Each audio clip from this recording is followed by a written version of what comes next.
contra todo pronóstico. ¿Te ha pasado alguna vez que alguien te ha dicho, no, tú no vas a salir adelante? No, tú no la vas a hacer en ese negocio. A mí me han pasado muchas veces, pero tengo dos bien presentes así en mi mente. Una ocasión, una señora que pues era mamá de un amigo mío, sí, ya el Señor la tenga en su gloria, ¿verdad? Muy amigo mío su hijo, y pues yo estaba, jugaba con él, iba a su casa, él venía conmigo allá en la Ciudad de México, donde yo nací y me crié, sí, aunque no lo crean, soy chilango, pero ya arrepentido, ya no metan la mano en su bolsa pidiendo su cartera, porque ya Dios me redimió, ¿sale? Pero esa señora dijo algo que en aquel momento pues se me quedó grabado, pero Dios no permitió que esto así fuera. Ella me dijo, le dijo a mi mamá, y yo oí, no, su hijo, a como está, cuando él sea grande va a ser uno de los peores pandilleros de aquí, y va a ser un marihuano, y va a ser... Yo me quedé escuchando, yo tenía 8 años, yo tenía más o menos esa edad, y pues yo escuché, pero bueno, Dios me redimió. Ya después yo fui, la visité, ya estando redimido, y le dije, mire señora, aquí estoy, predico la palabra de Dios, y les hablé y les compartí a ellos también. Entonces, contra todo pronóstico, a lo mejor el pronóstico para ti era, no, de esa no se levanta, no anda bien metido en drogas, no, de esto no sale, pero mira, Dios es poderoso, y Dios hace milagros extraordinarios. Otra ocasión me pasó cuando pusimos, desde que yo tengo, bueno, mi vida siempre se ha caracterizado por tener negocio propio, o sea, nunca he trabajado, nunca he sido empleado de nadie, siempre he tenido mi negocio propio. Empecé vendiendo gelatinas, luego vendiendo cinturones, carteras, perfumes, vendí en un tiempo también. Luego puse un tallercito de mecánica industrial, refrigeración, y ya después Dios me consiguió poner una tortillería. Y cuando andábamos buscando local para la tortillería, alguien me dijo, pues hay un local allí en Chaparaco. Y bueno, fuimos, vimos el local y dijimos, perfecto. Entonces cuando una persona por ahí nos conoció, nos vio, nos dijo, esto no la van a hacer. Aquí ha habido ya muchas tortillerías. Es más, en este mismo local, aquí estuvo una hace poquito, de unas personas adultas, porque nosotros éramos chamaquillos, yo tenía 24 años, mi hermano pues tenía 18, 19 años. Entonces, no la van a hacer. El pronóstico era, no la van a hacer, porque aquí han estado muchos y no la han hecho. Pero luego me sorprendió porque alguien le dijo a este señor, no, los hermanos, ¿hermanos? Sí, son hermanos de esos cristianos, aleluyos. Y el Señor dijo, ¿son cristianos? Entonces sí la van a hacer. Entonces sí la van a hacer. ¿Cuántas veces nos pasa que nos dan un pronóstico desalentador? De esta no te levantas, de esto no pasas, pero Dios nos sorprende. Y en el capítulo 9, Pablo habla precisamente de eso. Bien, vamos a introducirnos a este maravilloso tema, contra todo pronóstico, capítulo 9, pero no lo voy a leer todo, por supuesto, nos llevaríamos mucho tiempo, pero escucha, y cuando te vaya pidiendo que leamos algunas partes, las leeremos. Primero, en el capítulo anterior, la semana pasada, que concluimos el capítulo 8 de la carta a los Romanos, vimos cómo el apóstol nos recuerda todos los beneficios de los que son llamados de acuerdo al propósito de Dios. De hecho, en el capítulo 28, el capítulo 8, versículo 28, dice: y sabemos que a los que aman a Dios, todas las cosas les ayudan para bien. Esto es, a los que conforme a su propósito son llamados. Lo que la Biblia está diciendo es que Dios hace que todas las cosas, por difíciles que parezcan, nos ayudan para el bien de aquellos que son llamados de acuerdo a su propósito. Y luego da una lista de 5 eslabones de algo que algunos han llamado la cadena de oro, donde dice que nosotros somos llamados de acuerdo a un propósito eterno. Dios no hace las cosas sin propósito, sino Él las hace con un propósito. Y Él dice que su propósito comenzó con habernos conocido. Él nos conoció. Número 2, Él nos predestinó. Número 3, Él nos llamó. Número 4, nos justificó. Y número 5, nos glorificó. Son los 5 eslabones. Nos conoció, nos predestinó, nos llamó, nos justificó y nos glorificó. Eso se encuentra en el capítulo 8, versículos del 28 en adelante. Ahora, estos 5 pasos que tienen que ver con diseño, conocimiento tiene que ver con diseño, predestinación tiene que ver con elección, llamado tiene que ver con una experiencia personal con Dios donde tu vida se conecta a ese propósito, porque estabas desconectado, andabas en otro rumbo, como decía la canción, no estabas muerto, andabas de parranda, ¿sí? Y estabas allá en otro lugar, pero Dios te llamó y luego que te llamó, Él te justificó. En otras palabras, te puso en una relación correcta con Él. Justificar quiere decir que te declaró justo, que te declaró libre de culpabilidad. Y por último, te glorificó. Esto sucede con los que Dios llama de acuerdo a su propósito. Cuando Dios tiene un propósito, Él lo cumple. Pero luego, en el capítulo 9, del versículo 1 al 5, del capítulo 9, Pablo hace una expresión de alabanza maravillosa. Lo podemos leer del del versículo 1 al 5. Te lo voy a leer así rapidito. ¿Sí? Romanos 9, del 1 al 5. Dice el apóstol Pablo: verdad digo en Cristo y no miento, y mi conciencia me da testimonio en el Espíritu Santo, que tengo gran tristeza y continuo dolor en mi corazón. Una expresión de tristeza, porque Pablo dice: tengo tristeza y continuo dolor en mi corazón, porque desearía yo mismo ser anatema o ser maldito, separado de Cristo, por amor a mis hermanos, los que son mis parientes según la carne, que son los israelitas, de los cuales son la adopción, la gloria, el pacto, la promulgación de la ley, el culto y las promesas, de quienes además son los patriarcas Abraham, Isaac y Jacob, y de los cuales, según la carne, vino Cristo, el cual es Dios sobre todas las cosas, bendito por los siglos. Amén. ¿Por qué Pablo hace esta expresión? ¿Por qué Pablo dice que siente gran tristeza y un continuo dolor en su corazón? Porque él acaba de decir en el capítulo 28, en el capítulo 8, versículo 28 en adelante, que Dios cumple sus promesas. Pero sucede que él ve a sus compatriotas, a sus hermanos judíos, desconectados en su gran mayoría de los propósitos de Dios. Y él dice: honestamente, yo desearía ser maldito, yo preferiría ser condenado con tal de ver a toda mi nación conectada con el propósito de Dios, porque Dios les dio beneficios muy maravillosos. Les dio el tener la dicha de que a través de ellos haya nacido Jesucristo, el cual es Dios sobre todas las cosas. Ellos tienen a los patriarcas, ellos tienen la promulgación de la ley, ellos tienen las promesas, ellos recibieron todos los beneficios. Sin embargo, no los aprovecharon. Tenían todo. ¿Cuántas veces nosotros tenemos todo, o cuántas veces la gente tiene todo para triunfar y no aprovecha?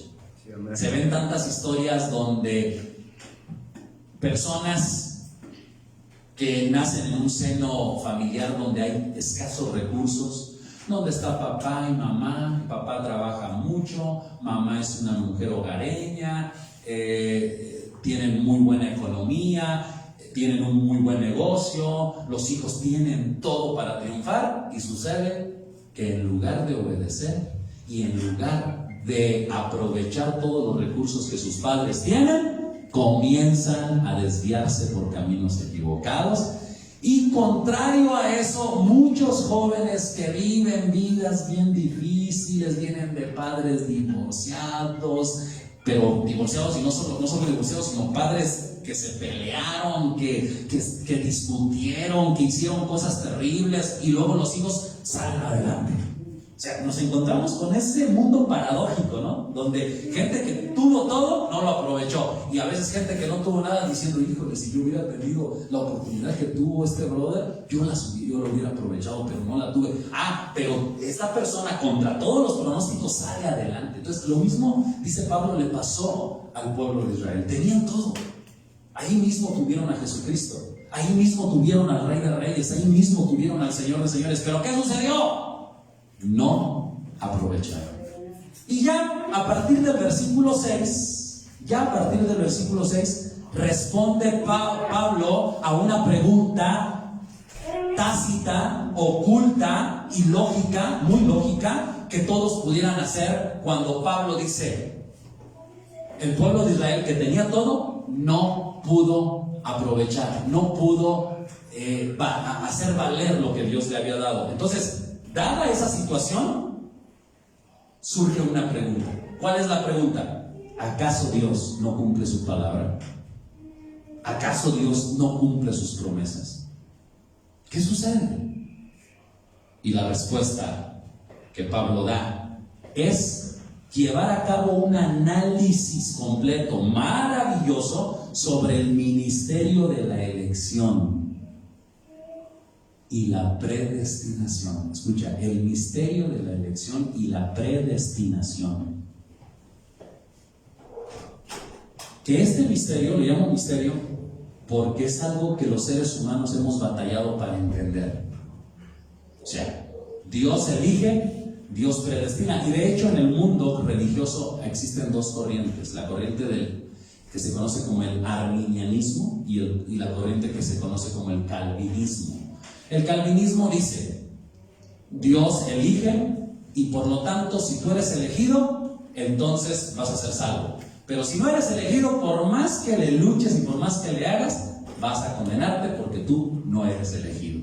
Entonces hay elegidos y hay reprobados. Que pensándolo de una manera incorrecta, si pensáramos en esta corriente de una manera incorrecta, diríamos: bueno, pues entonces si Dios a mí no me eligió, entonces yo ¿para qué me preocupo? Y si me eligió, pues ¿para qué me preocupo? Si al cabo, si soy elegido, voy a ser salvo. Y si no soy elegido, pues aunque más me esfuerce, pues voy a ser reprobado, ¿no? Esa es la aberración o la parte negativa de esa corriente. Pero está la otra corriente del arminianismo, donde dicen: lo que yo declare y lo que yo diga y lo que yo haga, eso es lo que funciona. O sea, se basa mucho en mis obras, en mi esfuerzo, en que yo quiero, en que mi fe mueve aún la voluntad de Dios. El extremo de esta otra corriente, o la parte negativa de esta otra corriente, sería pretender manipular a Dios, pretender decir que Dios va a hacer lo que yo quiero, y que me haya elegido o no, yo voy a decidir lo que sucede. Entonces son dos cosas contrarias, pero que en realidad no deberían ser contrarias, o no deberían entenderse de esta forma negativa, porque de cada una de ellas, por supuesto, que habla la Biblia, de cada una de ellas, por supuesto, que la palabra de Dios menciona. Entonces es muy importante que entendamos esto. Ahora bien, contra todo pronóstico, el apóstol Pablo dice que si tenemos el ingrediente llamado fe, escucha, si tenemos el ingrediente llamado fe, sin duda vamos a poder nosotros vivir conectados a los propósitos de Dios. Y comienza una lista donde dice: contra todo pronóstico, Sara, la esposa de Abraham, siendo una ancianita, concibió. ¿Cuál era el pronóstico en contra de Sara? Pues es una anciana que ya no puede tener hijos, y además, ¿por qué no había tenido hijos nunca? Porque era estéril. Aparte de ser estéril, anciana. Pero Dios le dice a Abraham: vas a tener un hijo de Sara. Caray, sí. Bueno, está bien. Y lo tuvo, contra todo pronóstico. Luego entra un poquito más profundo el apóstol Pablo y dice que contra todo pronóstico nace Isaac. Nace Isaac, pero Sara concibe, nace Isaac, que es el hijo que tuvo Sara, pero ahora sí, contra todo pronóstico, entra un poco más profundo y dice que Rebeca concibió también siendo estéril. Rebeca, la esposa de Isaac. O sea, Sara, la esposa de Abraham, tuvo un hijo llamado Isaac, contra todo pronóstico. Pero luego Isaac se casa y su esposa también es estéril. Y contra todo pronóstico, una mujer que no iba a poder tener hijos, ahora Dios le da 2 hijos: Esaú, el mayor, y Jacob, el menor. Y la Biblia dice que desde el mismo vientre, Esaú y Jacob fueron clasificados. Es decir, iba saliendo, los que conocen la historia, iba saliendo Esaú del vientre de su madre y sale su hermano que venía detrás, porque eran gemelos, nacen en el mismo parto, pero su hermano sale con el talón bien agarrado de su hermano Esaú. El pronóstico normal, el pronóstico natural era que Esaú era el mayor y Esaú iba a ser el digno o el acreedor a las promesas, el primogénito, porque para el pueblo de Israel había una gran verdad que se llamaba primogenitura, donde el primogénito tenía todos los derechos espirituales y todos los derechos también económicos, porque se le dejaba el doble de la herencia más que a sus hermanos. Entonces, contra todo pronóstico, vemos que Esaú aparentemente era el elegido, pero sin embargo Jacob se adueñó de esa elección. ¿Por qué? Porque porque Esaú vemos que tuvo una vida que no valoró lo que tenía, el ejemplo que hablaba ahorita de los hijos que tienen todo y no valoran nada.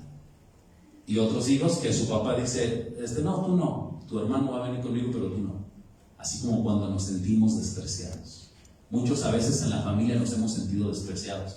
Nos hemos sentido despreciados en la sociedad. Nos hemos sentido despreciados en la iglesia. Nos hemos sentido despreciados en muchas áreas. Nos hemos sentido menos que los demás porque vemos a otros que sí tienen lo que tú no tuviste y empiezan a formarse un montón de ideas. Pero contra todo pronóstico vemos a Jacob adueñarse de la elección. Se adueña de la elección. No solo con trampas, o sea, sí hizo trampas, pero aquí había algo más allá. ¿Por qué? Porque había una valoración. Mientras Esaú lo que valoraba más era lo momentáneo, era el alimento, era las cosas pasajeras, Jacob pensaba y valoraba las cosas eternas. No solamente se enfocaba en las cosas pasajeras. De hecho, quiero decirte que las cosas que más valor tienen en esta vida son las cosas que no se ven. Las cosas que se ven se acaban. Y mucha gente, como Esaú, fíjate qué expresión dijo Esaú. Dijo, su hermano Jacob le dice, mira, tengo aquí un plato de lentejas. Dice que estaban rojas. Pues yo tengo entendido que solo los mexicanos usamos el chile, pero bueno, no sé si sería chile o sería jitomate. Pero estaban rojas. Y Esaú, el hermano mayor, llega cansado del campo y le dice a su hermano, ay, qué buena comida hiciste, ¿me das? Y Jacob, como él ya sabía que Esaú no valoraba lo que Dios le había dado, le dice, bueno, te lo doy, pero con una condición, véndeme tu primogenitura. O sea, te la compro y te doy, yo te pago con este plato de lentejas y tú me vendes tu primogenitura. Y fíjate qué tremendo lo que dice Esaú, y ahí es donde está el secreto. Esaú dice, pues sí, te la vendo. ¿Para qué la quiero? Si de todas maneras yo voy a morir. ¿Quién representa a Esaú? Esa gente que no tiene sentido de lo espiritual, de lo eterno. Que piensa que todo consiste en lo que posee, que todo consiste en lo que puede disfrutar momentáneamente. Casi algo como las tarjetas de crédito, ¿no? Disfruta ahora y paga después. Entonces, Esaú vende la primogenitura y Jacob se adueña de ella porque Jacob valoraba realmente lo eterno. Después nos pone otro ejemplo y nos dice que contra todo pronóstico llama. Esto lo dice el versículo 26. Mira, voy a leerte el versículo 26. de ahí del capítulo 9, que es el que estamos ahorita analizando. Dice el versículo 26: y en el lugar donde se les dijo, vosotros no sois pueblo mío, allí serán llamados hijos del Dios viviente. Wow, qué poderoso. Entra el apóstol a una área muy importante cuando él dice que contra todo pronóstico Dios llamó pueblo suyo al que no lo era. Y aquí está hablando de nosotros. ¿Quién era el pueblo suyo? Si tú lees el Antiguo Testamento, ¿quién era el pueblo suyo? El pueblo de Israel. Y nosotros, inclusive, éramos considerados, los judíos tenían una expresión hacia nosotros que era llamarnos perros. Perros. No, los perros judíos no tienen derecho. Los perros gentiles no tienen derecho. Por eso, en una ocasión, la Biblia nos presenta el ejemplo de una mujer que era sirio-fenicia, no era judía, y nos presenta un maravilloso ejemplo donde la mujer va detrás de Jesús gritando: Señor, por favor, ayúdame, tengo una hija muy enferma, necesito tu ayuda. Y los apóstoles dicen: Señor, ya calla a esta mujer, dile algo, ¿quieres que le digamos algo? O dale algo, no sé. Y Jesús dice: mira, no está bien, mujer, que yo tome el pan de los hijos y se los eche a los perrillos. Jesús no le dijo como todos los judíos decían. Los judíos decían: perro. No está bien que yo tome el pan de los hijos y se lo eche a los perros como tú. No le dijo así, le dijo: no está bien tomar el pan de los hijos y echarlo a los perrillos. Pero lo más sorprendente fue lo que contestó la mujer. Contra todo pronóstico, lo primero que tú hubieras podido haber pensado es: esta mujer se va ofendida. Pues oye, pues imagínate que alguien te ofenda de esa manera, pues tú vienes a pedir ayuda, pero pues está bien que vengas a pedir ayuda, pero no es para que te traten así. Pero ella entendió el sentido de lo que Jesús dijo, porque además era algo cultural, algo a lo que ella estaba acostumbrada. Pero ella sabía que allí había un Dios poderoso que tenía grandes promesas eternas para ella, y entonces la respuesta es sorprendente, porque ella dice: sí, Señor, tienes razón, pero también los perrillos comemos de las migajas que caen de la mesa de sus amos. Así que yo por lo menos quiero una migaja. Y Jesús voltea con la gente, con sus discípulos principalmente, y les dice: de cierto os digo que ni aún en Israel he hallado tanta fe. Mujer, ve y que se haga conforme a tu fe. Como tú pediste, así se ha hecho.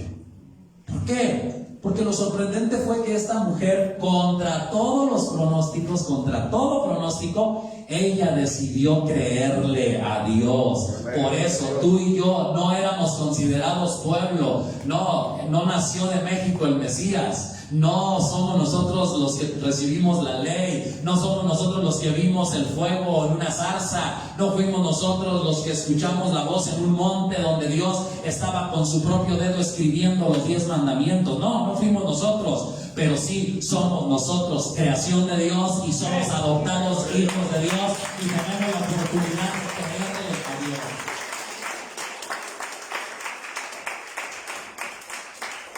Desde la perspectiva judía, los gentiles eran aborrecidos. Desde la perspectiva de la fe, dice Pablo, los gentiles somos amados y elegidos. Eres elegido.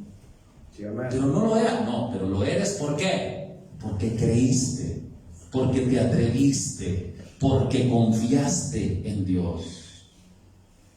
Otro ejemplo maravilloso que la Biblia nos presenta es cuando en una ocasión al profeta Samuel, Dios le dice: ve a la casa de Isaí y de entre sus hijos unge a uno para que sea rey sobre Israel. Perfecto. Va Samuel, llega, convoca a Isaí y le dice: Isaí, trae a todos tus hijos porque tengo una palabra de Dios para uno de ellos. Perfecto. Todos los hijos de Isaí llegan, excepto el menor.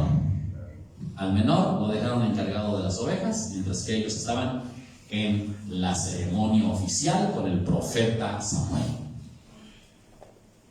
Y entonces Samuel empieza a ver a todos los hijos de Isaí y dice: fulano, está grandote, se ve fornido, se ve que es bueno para pelear.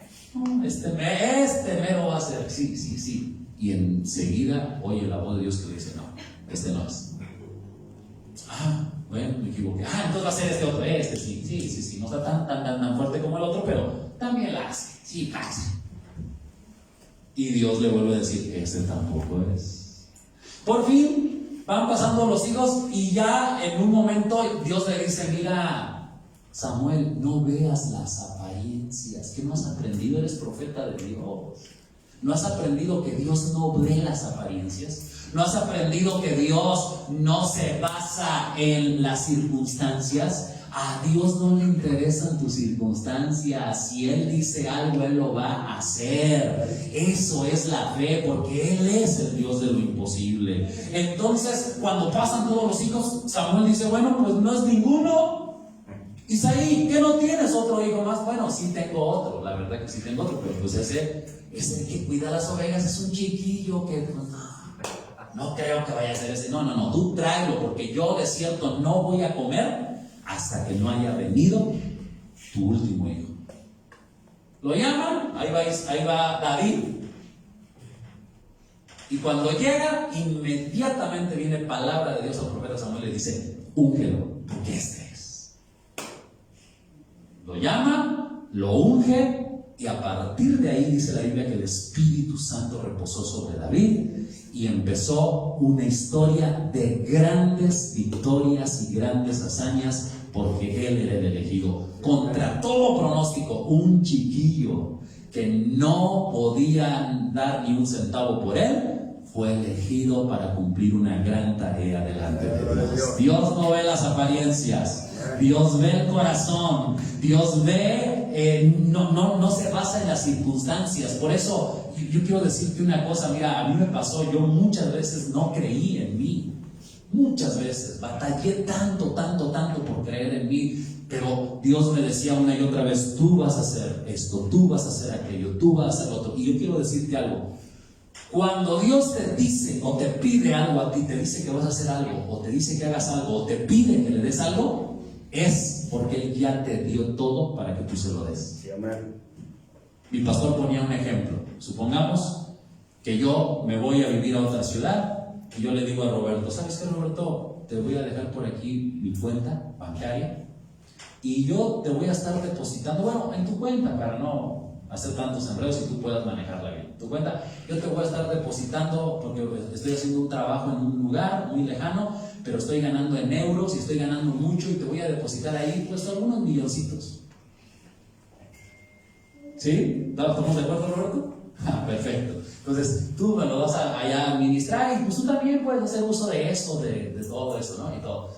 Pero llega el momento en que yo voy a venir de aquel país, voy a llegar aquí al lugar donde estamos, aquí a Zamora, y yo le hablo desde aquel país a Roberto y le digo: oye, Roberto, voy a llegar, por favor, dile a alguien que vaya por mí, ¿no?, a recogerme al aeropuerto, y luego pues reserva un buen hotel, y luego reserva un buen restaurante, y invita a todos, a toda la familia, y vamos a comer. Híjole, pues fíjese que no hay dinero. Acá, ¿cómo que no hay dinero? ¿Y luego todo lo que te deposité? No, pues es que no. Eso sucedió con Dios, ¿sí me explico? O sea, es un ejemplo de cómo Dios en ti y en mí depositó todo. A veces nosotros no nos damos cuenta de todo el depósito que tenemos. La Biblia habla de un depósito que tenemos y que lo debemos guardar. Entonces no nos damos cuenta. ¿Por qué? Porque venimos de una historia donde se nos dijo que no servíamos, que no valíamos, que no podíamos, que no teníamos, y ni nosotros mismos creemos en el depósito que Dios hizo en nosotros. De tal manera que cuando Dios llega y dice: quiero que me sirvas, quiero que vayas a tal lugar y prediques mi palabra, quiero que me des esto, quiero que me des aquello, Dios no te está diciendo: si puedes, dame. No, te está diciendo: yo deposité en ti. Y si yo deposité en ti, de lo mismo que yo deposité, de eso te estoy pidiendo. De eso te estoy pidiendo. Dios había depositado en David recursos poderosos, y de esos mismos recursos que Dios había puesto en David, Dios estaba pidiendo. Luego el apóstol Pablo en el capítulo 9 habla de dos diferentes tipos de vasos: vasos de ira y vasos de honra. Y dice que el alfarero Él decide qué tipo de vaso hacer. Si un vaso de ira, ¿cuál sería? Un vaso que es para darle de comer al gato, para darle de comer al perro. O él decide si hace un vaso para darle de comer al rey. ¿Sí me explico? O sea, él decide qué tipo de vasijas va a hacer. Así es Dios. Él decide qué tipo de vasijas va a hacer. Pero entra un cuestionamiento y la gente dice, bueno, entonces, si Dios a mí, por ejemplo, me hizo para que yo sea vasija de ira, y si yo ando pecando, entonces ¿por qué me culpan? Tranquilo, no has entendido. Mira lo que dice la Biblia en 2 de Timoteo 2, del 20 al 21. 2 de Timoteo 2, la podemos poner esa, por favor, Marifer, si eres tan amable. 2 de Timoteo 2, del 20 al 21. Fíjate lo que dice. 2 de Timoteo, capítulo 2, versículos 20 y 21. Pero en una casa grande no solamente hay utensilios de oro, y de plata, sino también de madera y de barro. Y unos son para usos honrosos y otros para usos viles, ¿cierto? Versículo 21. Así que si alguno se limpia de estas cosas, es decir, se limpia de las cosas malas, será instrumento para honra, santificado, útil al Señor y dispuesto para toda buena obra.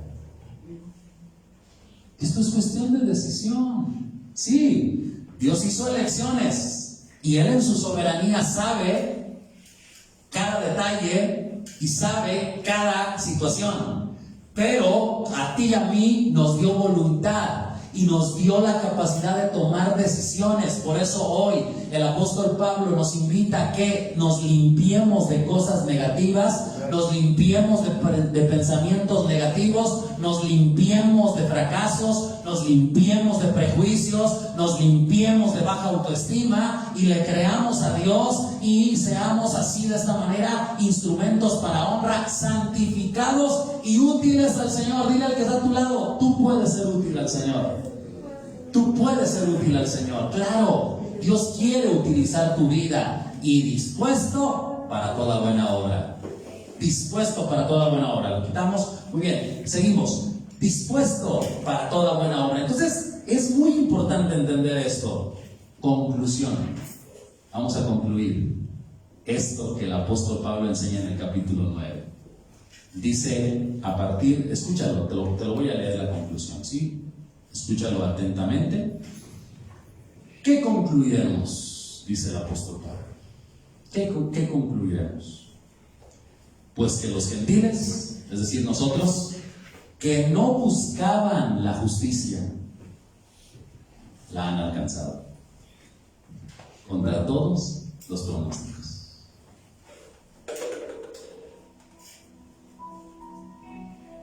Me refiero a la justicia que es por la fe. ¿A cuál me refiero? A la justicia que es por la fe. En cambio, Israel, el pueblo de Israel, que iba en busca de una ley que les diera justicia, no ha alcanzado esa justicia. Qué paradójico. Ellos iban detrás, buscaban la justicia. Es más, se mofaban o se vanagloriaban de la justicia. ¿No te es familiar esto? Que a veces gente piensa tener el cielo ganado y dice, ay no, fuchi, esas personas son muy malas, yo soy muy bueno y yo voy a ganarme el cielo. O como el escriba y el publicano, o el fariseo y el publicano, que el fariseo decía, gracias te doy, Señor, porque yo soy bueno. Gracias porque me hiciste bueno. Y de hecho, los fariseos tenían una oración que decían ellos, gracias porque no me hiciste gentil y no me hiciste mujer. Así decían los fariseos. Porque no había fariseas, había puros fariseos. Y ellos decían, gracias te doy, Señor, porque no me hiciste gentil y no me hiciste mujer. Porque el machismo estaba muy arraigado también. Entonces, Ellos iban detrás de la justicia por sus buenas obras. El fariseo decía: gracias, Señor, porque yo soy bueno, tú me hiciste bueno, yo no soy malo, yo diezmo de todo, oro, ayuno, hago, vuelvo, deshago, y no soy como este publicano que está aquí. El publicano, por su parte, decía: Señor, sé propicio a mí, que soy pecador. Y la Biblia dice, Jesucristo dice, que bajó de aquel lugar alto donde habían ido a adorar a Dios, bajó justificado el publicano, el pecador. Y el fariseo, que se creía muy santo, no fue justificado. Vamos un poquito, por favor. Más de fondo, más de fondo. Sigue diciendo: ¿por qué no alcanzaron la justicia? Porque no la buscaron mediante la fe, sino mediante las obras. Se enorgullecían de sus obras, como si fuera posible alcanzarla de esa manera. Por eso tropezaron con la piedra de tropiezo. Ojo, tropezaron con la piedra de tropiezo, como está escrito: miren que pongo en Sión, o en Jerusalén, una piedra de tropiezo y una roca que hace caer. ¿Sabes quién era esta roca de tropiezo y esta roca que hacía caer? Jesucristo. De hecho, cuando Simeón, los que han leído el Evangelio de Lucas se darán cuenta que Simeón fue el encargado de presentar al niño Jesús en el templo. Y cuando Simeón toma al niño Jesús en las manos, él comienza a hacer una oración y él dice: este niño ha sido establecido para que muchos caigan en Jerusalén.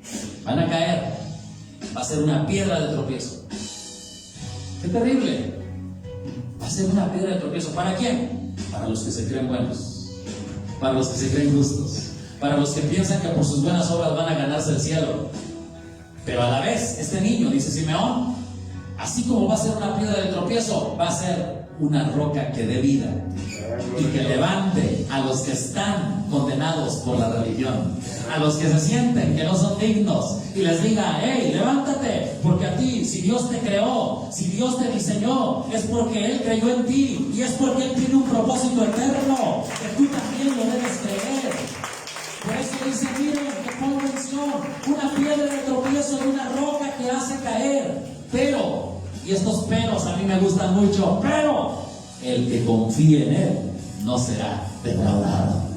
Yo y tú necesitamos poner nuestra fe y nuestra confianza en Jesucristo, esa roca que ha servido para caída de muchos, pero para levantamiento de muchos otros. Y si tú confías en Él, no en tus buenas obras, no en tus buenas acciones, pero confías en Él, Él siempre te va a ayudar. Yo me fijo que hay mucha gente que da la vida por otras cosas, no le teme. No le teme.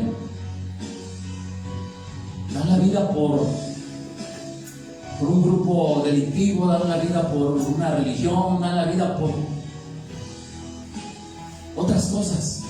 Pero nosotros a veces no queremos ni siquiera tener un mayor compromiso con Dios. Nos conformamos a vivir una vida tibia, pero hoy el mensaje es claro. Contra todo pronóstico, Dios quiere que tú te levantes y que tú cumplas esos maravillosos propósitos que Dios diseñó para ti. Es por la gracia de Dios, no es por tu justicia. Es por poner tu fe en esa gracia maravillosa que Jesucristo derramó al morir en la cruz del Calvario. No es por nuestros esfuerzos. Es por saber que contra todo pronóstico, el Dios de lo imposible te ha llamado. Él te conoció, te predestinó, te ha llamado, te ha justificado y te ha glorificado para que seas para gloria y honra de su nombre. Es confiar en que Él ha creído en ti, por lo tanto tú también debes creer. Y si nos aferramos a hacer su voluntad, siempre la llevaremos.